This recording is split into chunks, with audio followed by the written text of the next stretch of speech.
ബി.ജെ.പിയിൽ തുടർച്ചയായി ഉണ്ടാകുന്ന പ്രതിസന്ധികൾ പരിഹരിക്കാൻ സംസ്ഥാന കാര്യാലയത്തിൽ ഹോമം നടത്തി ബി.ജെ.പി. ജനറൽ സെക്രട്ടറി സുരേഷിന്റെ നിർദ്ദേശത്തിലായിരുന്നു ഹോമം. ശത്രുദോഷം തീർക്കാൻ നടത്തിയ ഹോമത്തിൽ സംസ്ഥാന അധ്യക്ഷൻ രാജീവ് ചന്ദ്രശേഖർ, എസ് സുരേഷ് ഉൾപ്പെടെ 5 പേരാണ് പങ്കെടുത്തത്. 2 മാസത്തിനിടെ ബി.ജെ.പി. ജില്ലാ ജനറൽ സെക്രട്ടറിയും കൗൺസിലറുമായ തിരുമല അനിൽ, RSS നേതാവ് ആനന്ദ് കെ തമ്പി, RSS ശാഖയിൽ ലൈംഗിക പീഡനത്തിനിരയായ കോട്ടയം സ്വദേശി അനന്തു അജി എന്നിവരാണ് ആത്മഹത്യ ചെയ്തത്. തെരഞ്ഞെടുപ്പ് സ്ഥാനാർത്ഥിയായി മത്സരരംഗത്തിറങ്ങിയ മഹിളാ മോർച്ച നേതാവ് നെടുമങ്ങാട് സ്വദേശി ശാലിനിയും ആത്മഹത്യക്ക് ശ്രമിച്ചിരുന്നു.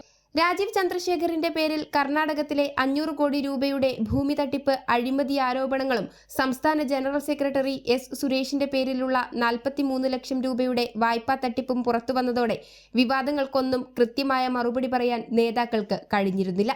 ഈ പ്രതിസന്ധികൾ ഒഴിവാക്കാൻ തെരഞ്ഞെടുപ്പിന് മുമ്പ് ശത്രുപൂജ നടത്തണമെന്ന എസ് സുരേഷിന്റെ നിർദ്ദേശപ്രകാരമാണ് രാജീവ് ചന്ദ്രശേഖറിന്റെ നേതൃത്വത്തിൽ ആസ്ഥാന മന്ദിരമായ മാരാർജി ഭവനിൽ ഹോമം നടത്തിയത്. കഴിഞ്ഞ തിങ്കളാഴ്ച രാത്രിയായിരുന്നു ഹോമം. ഹോമത്തിനായുള്ള പൂജാരിയെ എത്തിച്ചതും എസ് സുരേഷാണ്. കെ സുരേന്ദ്രൻ, വി മുരളീധരൻ തുടങ്ങിയ മുതിർന്ന നേതാക്കളൊന്നും ഹോമത്തിൽ പങ്കെടുത്തിരുന്നില്ല. ഇവരെ ആരെയും അറിയിക്കാതെയാണ് ഹോമം നടത്തിയതെന്നും വിവരമുണ്ട്. തറവാടായ മാരാർജി ഭവന് ശത്രുദോഷമുള്ളതിനാലാണ് ഇവിടെ ചേരുന്ന പല യോഗങ്ങളിൽ നിന്നും മുരളീധരനും സുരേന്ദ്രനും മാറി നിൽക്കുന്നതെന്നാണ് ചിലർ പറയുന്നത്. അതിനിടെ ആർക്കെതിരെയാണ് ശത്രുസംഹാര പൂജ നടത്തിയതെന്നതും മുതിർന്ന നേതാക്കൾക്കിടയിൽ ചർച്ചയാകുന്നുണ്ട്.